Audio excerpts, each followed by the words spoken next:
प्रश्न संख्या 1, नीचे दी हुई सारणी को पूरा कीजिए। त्रिविमीय वस्तु का नाम दिया हुआ है घनाभ, घन, वर्ग, पिरामिड, चतुष्फलक, शंकु, बेलन, गोला।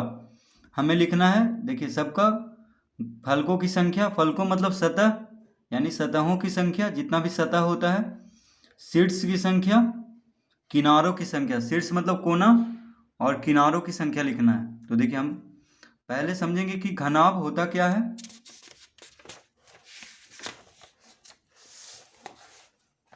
बगल में दिए गए आकृति को एक घनाभ कहा जाता है। घनाभ के 6 आयताकार फलक होते हैं। देखिए इस तरह के आकृति को क्या कहा जाता है? घनाभ।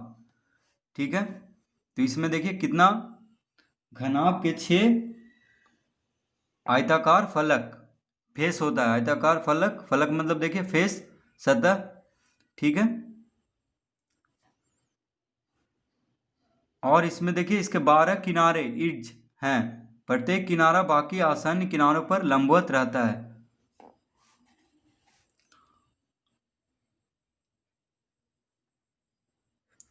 और 8 शीर्ष होता है। देखिए 1 2 3 4 5 6 7 8, जिसको कोना बोलेंगे।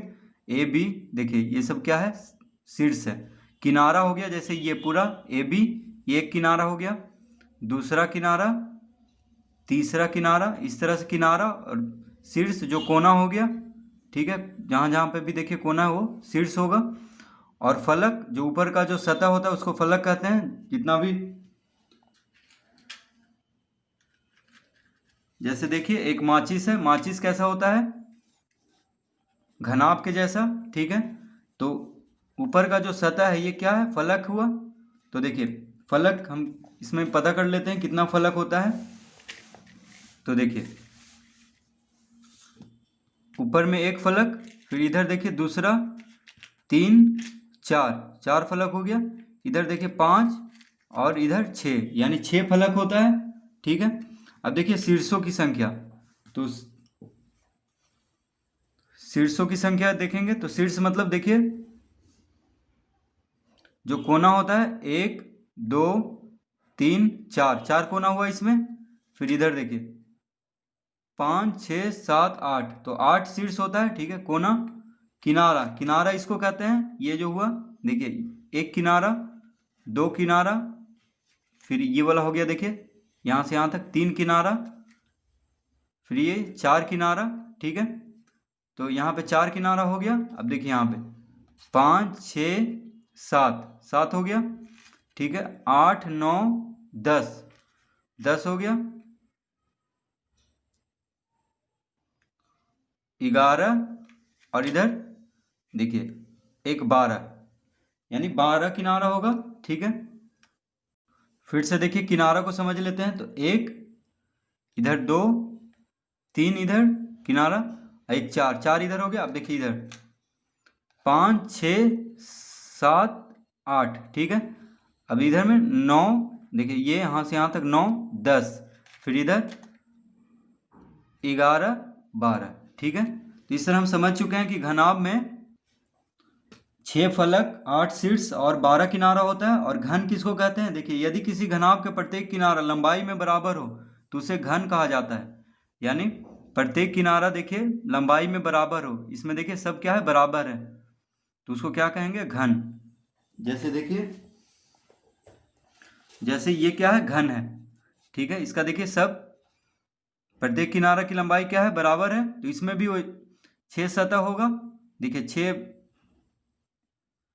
देखिए 6 रहता है एक इसमें, 3, देखिए इसमें लिखा हुआ है सब, एक सतह, फिर देखिए ये हो गया दूसरा, फिर तीसरा,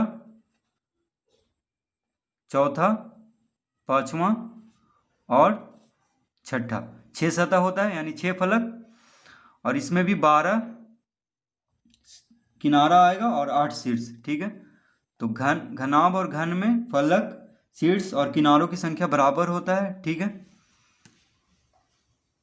तो इसमें हम भर देंगे। तो देखिए घनाभ के सामने हम लिखेंगे फलकों की संख्या कितना? 6, शीर्ष की संख्या 8, किनारों की संख्या 12। घन में भी फलकों की संख्या घन में 6, शीर्षों की संख्या 8, किनारों की संख्या 12। ठीक है, अब वर्ग पिरामिड एक बार समझ लेते हैं।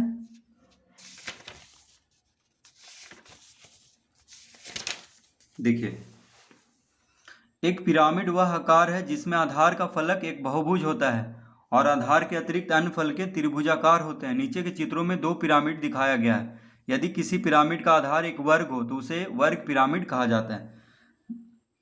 क्या कह रहा है? आधार का फलक हमसे कह रहा था वर्ग पिरामिड।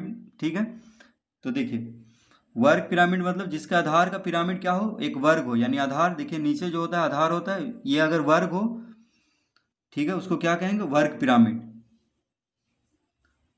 अन्य फलके देखिए त्रिभुजाकार होती है। देखिए 3 भुजा होता है सब में, अन्य फलक में सिर्फ आधार का फलक ही आधार का फलक ही वर्ग होता है। ठीक है, बाकी सब त्रिभुजाकार होता है, तो उसी को हम वर्ग पिरामिड कहेंगे। तो वर्ग पिरामिड में फलकों की संख्या कितना होगा?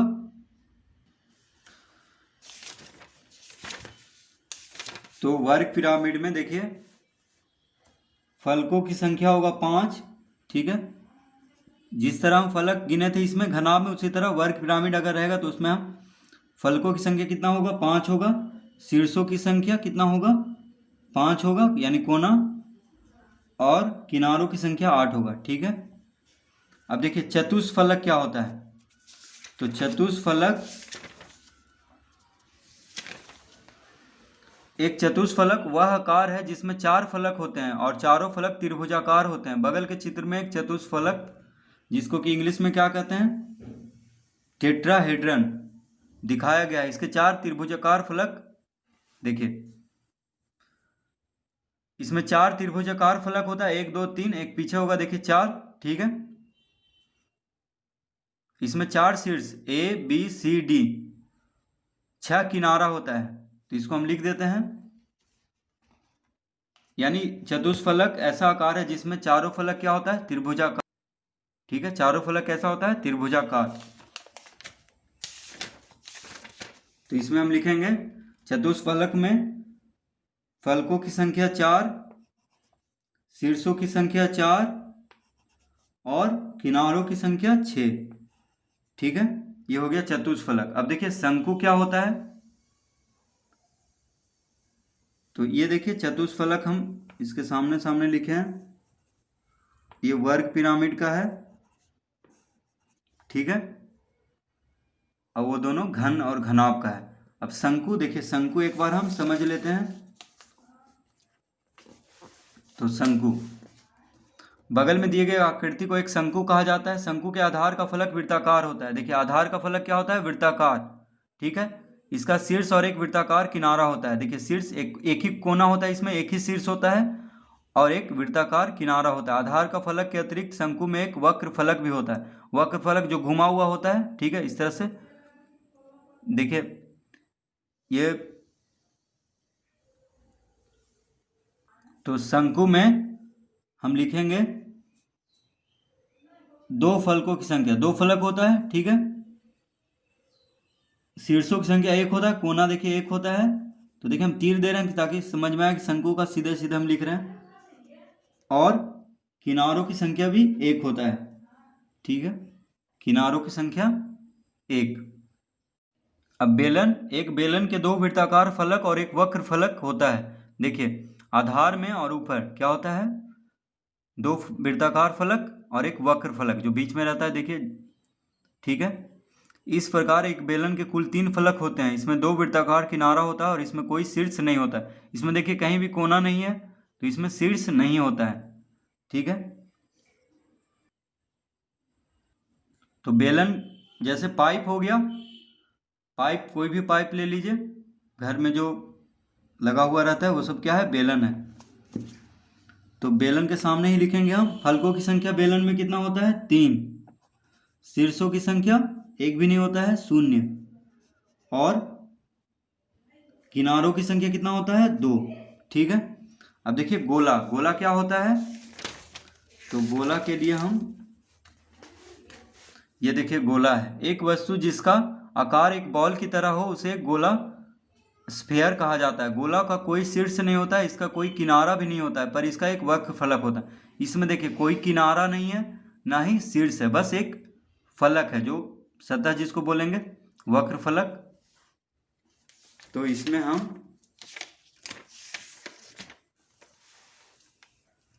तो गोला का फलकों की संख्या 1, शीर्षों की संख्या 0 और किनारों की संख्या भी 0। तो देखिए इस तरह हम सबका भर देंगे। ये तीर लगाना जरूरी नहीं है, बस हम सामने सामने दिखाने के लिए ये तीर हम लगाए हैं। आपको देखिए कॉपी में तीर लगाने का जरूरत नहीं है, बस सामने सामने ही लिख देना है। इस तरह का देखिए बना करके इस तरह का आप लाइन भी बना सकते हैं। सबको अलग अलग घर सबको बना सकते हैं, ठीक है। इस तरह हम प्रश्न पहला हल कर लेंगे।